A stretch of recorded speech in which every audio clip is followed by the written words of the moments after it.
Experiencing no service, data issues, or problems with calls and texts on H2O Wireless? Since H2O operates on Verizon's network, the first step is understanding the basics. No service often indicates weak signal strength, which you can check in your phone's settings. Make sure your SIM card is properly inserted, or consider switching to eSIM for easier management. If you're experiencing data slowdowns, especially after heavy usage, you may be encountering data throttling.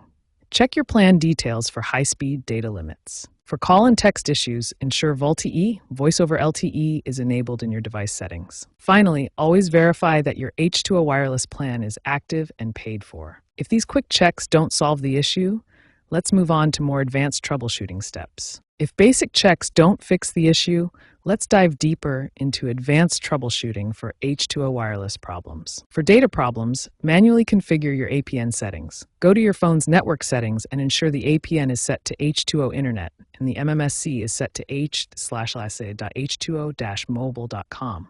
This can often resolve data connectivity issues. If you're still facing call and text issues, especially after Verizon's network integrations, ensure VoLTE is enabled in your phone's settings. If problems persist, use H2O's self-service tools like the Coverage Checker and Speed Test app to identify outages or slow speeds in your area. Remember, H2O Wireless relies on Verizon's network, so external factors can impact service. As a last resort, contact H2O customer support, preferably through their improved AI chatbot, to report the issue directly. These advanced troubleshooting steps should help resolve most H2O wireless connectivity problems.